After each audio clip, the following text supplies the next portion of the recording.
প্ৰথম কথা এয়াৰ ফ'ৰ্চৰ যি এই মই মেতালি অতি শীঘ্ৰে বন্ধ কৰিব লাগে। এজন কামাণ্ডাৰ অফিচাৰ আহিব, প্ৰত্যেক বছৰে বছৰে তেখেতসকলে নতুন নতুন আইন প্ৰণয়ন কৰি থাকিব।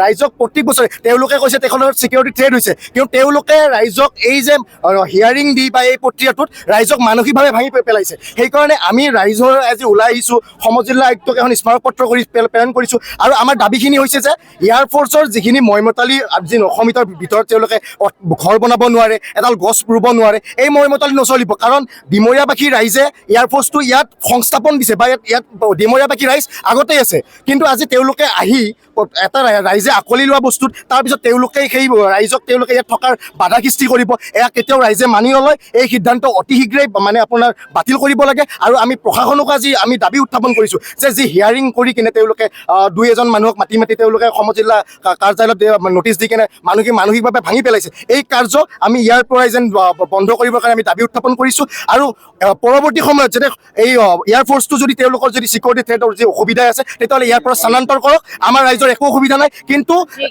আমাৰ সমগ্ৰ ডিমৰীয়া ৰাইজৰ কাৰণে তেওঁলোকে এই এটা এয়াৰ ফ'ৰ্চৰ এটা তাকোতাকে ইয়াত থকা ব্যৱস্থাহে, কোনো তেওঁলোকৰ ঘাটি নহয়। তেওঁলোকে ইয়াতে থাকেহে যিখিনি কৰ্মৰত মানুহ, সেই কাৰ্যালয়টো ইয়াৰ পৰা স্থানান্তৰ কৰক। আমাৰ ৰাইজৰ কোনো অসুবিধা নাই, আমি তেওঁলোকক সদায় সহযোগিতা কৰি আহিছোঁ। ইয়াত আমাৰ তেওঁলোকৰ থকাৰ যিহেতু অসুবিধা, আমাৰ স্থানীয় ৰাইজে ভাড়াঘৰ তেওঁলোকক প্ৰদান কৰিছে।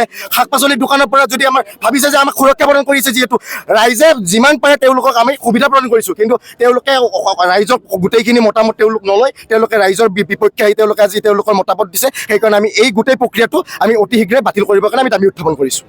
হয়, আমাৰ উপৰোক্ত বক্তাজনে যিখিনি কথা কৈছে সেই কথাখিনিৰ লগত আমি একমত।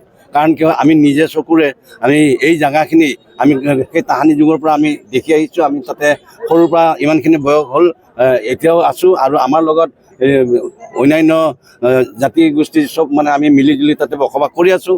কিন্তু আমি এতিয়া দেখিছোঁ যে 2010 চনৰ 10 আগষ্টত এখন এনেকুৱা চেম নটিচ ওলাইছিলে।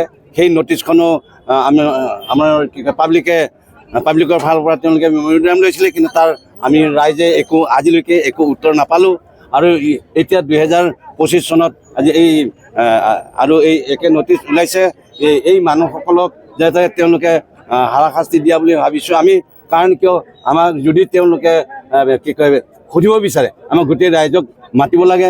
কিন্তু আমি এতিয়া যি দেখিছোঁ যে তেওঁলোকে যে 4জন 5জন সেনেকৈ মাতি পেলাই সম জিলা অফিচত মাতি পেলাই তেওঁলোকক মানে খুনালি লৈছে। আমি সেইটো মানে মানি নলওঁ। গতিকে মাতে যদি আমাক গোটেই ৰাইজকে মাতক।